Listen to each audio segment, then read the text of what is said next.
যে নাৰ্ছিং হোমসমূহ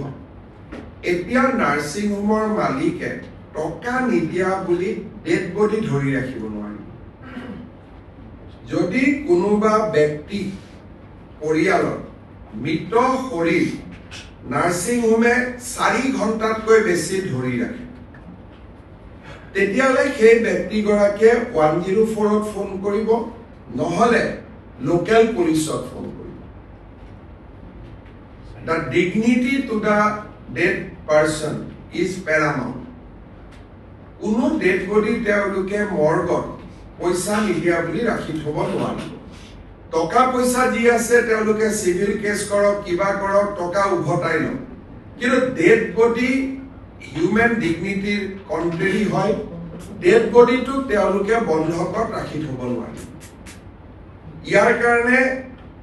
আমাৰ কেবিনেট মেমৰেন্ডাম সহি হৈ যোৱাৰ লগে লগে এইটো তেওঁলোকৰ যিকোনো গাৰ্জেনে যে মোৰ ডেড বডিটো 4 ঘণ্টাৰ ভিতৰত মুকলি কৰি দিয়া নাই বুলি ক'লে গাৰ্জেন সকলে 104ত ফোন কৰিব পাৰিব বা লোকেল পুলিচ ষ্টেচনত ফোন কৰিব পাৰিব পুলিচে গৈ ডেড বডিটো লগে লগে ৰিলিজ কৰি দিব আৰু জুনে এনেকে ডেড বডি ৰাখি থৈ দিয়ে তেওঁলোকৰ আমি 3 পৰা 6 মাহলৈকে লাইসেন্স সাসপেন্ড কৰি আৰু তেওঁলোকে 5 লাখ টকালৈকে পেনাল্টি দিব লাগিব আৰু যদি তেওঁলোকে ৰিপিট অফেন্স কৰে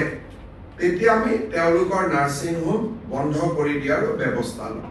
বোলে মোৰ লৰাজন আমেৰিকাত আছে আহি পোৱা নাই এই কাৰণে মই ৰিকুৱেষ্ট কৰিছো নাৰ্ছিং হোমত যে মৰ্গত ডেড বডিটো কিছু দেৰি থৈ দিয়ক বেলেগ কথা তেনেকুৱা কেতিয়াবা হয় কিন্তু